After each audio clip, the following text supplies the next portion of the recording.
100ನೇ ಲೇಖನವಾಗಿ ಸ್ವರ ಸ್ನೇಹಿಜಿಯ ಅಂತ ಶ್ರೀಯುತ ರಾಘವೇಂದ್ರ ಮಯ್ಯ ಹಾಲಾಡಿ. ಎಲ್ರಿಗೂ ನಮಸ್ಕಾರ.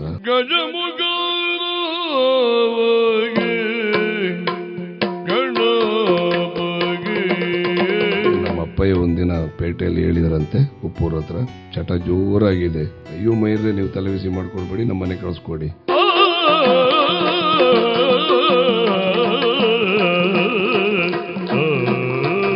ಮತ್ತು ಕಾಳಿಂಗನವರ ಒಡನಾಟದ ಬಗ್ಗೆ ನಾನು ಒಟ್ಟಾರೆ ಸುಳ್ಳು ಹೇಳಬಾರ್ದು.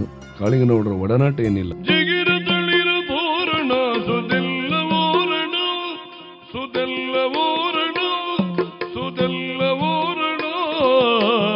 ಸಂತೋಷ ಅಂತ ಇರ್ತದೆ ವ್ಯವಸಾಯ ಮೇಳದಲ್ಲಿ, ನಮಗೊಂದು ಸಂತೋಷ ಅಂತ ಇರ್ತದೆ.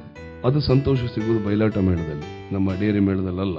ಏನು ಬದಲಾವಣೆ ಆಗುದಿಲ್ಲ. ಬದಲಾವಣೆ ಮಾಡಿದ್ರೆ ಗೊತ್ತಿಗೆ ಕಲಾವಿದರು ಅಥವಾ ಸಾಥಿಗಳು ಹೇಳ್ತಾರೆ, ಏನು ನಿನ್ನೆ ಆ ತರ ಹೇಳ್ತಿದ್ರು, ನೀವತ್ತು ಈ ತರ ಹೇಳ್ತೇವೆ, ನಾವು ಏನು ಬಾರಿಸೋದು, ಇದೆಲ್ಲ ಪ್ರಾಬ್ಲಮ್ಗಳು ಸುಮಾರು ಮಾಡ್ತಾರೆ.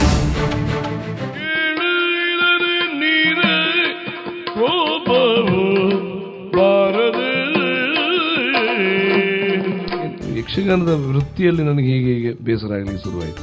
ನಿಷ್ಠೂರವಾಗಿ ನಾ ಹೇಳುವ ಅಗತ್ಯತೆ ನನಗೂ ಇಲ್ಲ. ನಾನು ಮೇಳ ಬಿಟ್ಟ ಬಗ್ಗೆ ನನಗಿಂತ ಜಾಸ್ತಿ ನನ್ನ ಸ್ನೇಹಿತರಿಗೆ ಬೇಸರ, ಎಲ್ಲ ಬಾಯ್ ಬಿಡ್ಲಿಕ್ಕೆ ಆಗ್ತದ ಹೀಗೆ ಅಂತ. ನಮ್ಮ ಎದುರಿಗೆ ಯಾರು ಏನೂ ಹೇಳುವುದಿಲ್ಲ.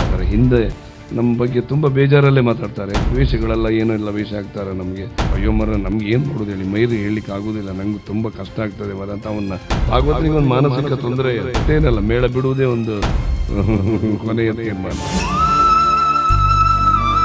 ಅದಕ್ಕೆ ನಾನು 2 ವರ್ಷ ವಿಶ್ವಾಸವಾಗಿಲ್ಲ.